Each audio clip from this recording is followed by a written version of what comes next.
Good morning friends and welcome to the pre-market view. US markets are holding up extremely well at the record highs and it's supported by the positive beige data that came out. Also in Europe we had mixed signals. Some of the markets like FTSE were down and the rest of the markets were up. No major data points to look at in the Eurozone. And when we look at the Asia, Japan is up almost about 1%, but the rest of the markets are showing some weakness. Also important thing to watch out for is the policy meet both by BOJ, ECB and even Bank of England, where no major expectations are there in terms of policy rates being changed. And in case of Bank of England, there are expectations that they would announce a £25 billion bond buying program to support the economy. In terms of flows, friends, FIs were net buyers in the cash market to the tune of about 590 odd crore. Even the domestic institutions were buyers in the cash market to the tune of 191 crore. However, on the future and option side, in index futures, the FIs were net sellers to the tune of about 600 crore. Back home, we saw a good strong pullback in our markets, which is supported by the broader market. The advance decline was favorable and we had seen a very strong pullback, particularly in sectors like real estate, where most of the stocks were up about 5 to 8%. Banks, the PSU banks as well as private sector banks had seen a very strong pullback. And also the technology pack as a whole, we have seen that stocks like TCS, Wipro, Infosys showed extremely good strong gains, and TCS particularly was at 52-week high. On that note, let me invite Sadhana to take us through important F&O cues, ideas and strategies that we can have in the F&O space. Good morning friends, let's have a view on derivatives.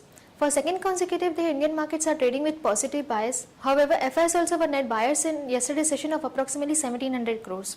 If we see Nifty futures premium also increased to 23 points and around 6.5 lakh shares were added in open interest, indicating long positions were built up in yesterday's trade.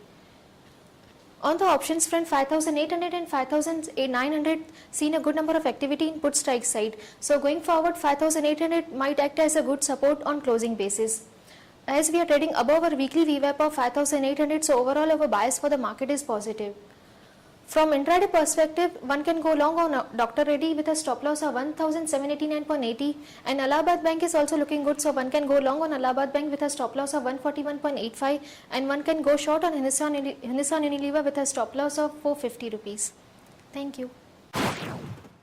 Here are the important news and events that we are tracking today. First of all, on the GST, some positive news as Sushil Kumar Modi, who is heading the panel on GST for the states, has indicated that there are no differences or deadlock on this matter, and 80% of the issues have been resolved, and they are encouraged by the provision of rupees 9,000 crore in the current budget for the compensation to the states. So this is definitely big positive for us, because if there is some progress on this GST rollout, then definitely it would lift the market sentiment in terms of reforms. In another news, FIPB has cleared the LCC, that is low cost carrier proposal of Air Asia along with Tata, but the actual license may take a while as it requires some amendment in the current FDI policy. And in another statement, Milind Devara has indicated that the government may get close to about 23,000 crore by way of one-time spectrum free from the existing telcos. PNB and BOI have got an infusion of almost about 2,050 crore and 873 crore by way of preferential allotment from the government, and the prices are respectively about 873 for PNB and about 365 for BOI. Also, DLF is looking at diluting its stake to comply with the promoter threshold limit of about 75%, and they are looking at doing it through IPP or institutional placement or any other route wherein they are looking at raising close to about 2,100 crore. In case of MCX, a block deal is likely today as NYSE Euronext is likely to exit, where they are holding about 4.8% stake in the company, and the price range is about 1,005 to 1,026, and the total amount that they are looking at raising is about 250 crore. And Mahindra Mahindra, which is the promoter for Mahindra Holidays, is looking at doing an offer for sale, and the floor price has been set at about 270 rupees. Elder Pharma has teamed up with a Japanese company to launch cosmetic products in Indian market. So one can go long on Elder Pharma with a stop loss of 307 and a target of about 322 to about 328. Ultratech Cement, there are some negative news as the company has reported a decline of close to 6% of its sales, and it's hit by some kind of a slowdown in that sector.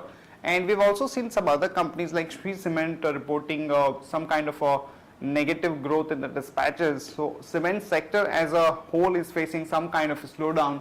So one can short Ultratech with a stop loss of 1939 and a target of about 1843 to about 1804. ITC, some negative news as Rajasthan government has announced an increase in the VAT from 50% to about 65% on all tobacco products. And recently in the current union budget also we have seen that the excise duty has been hiked by about 16 to 18%. So that's negative for ITC. One can short it with a stop loss of 293 and a target of about 278 to about 272.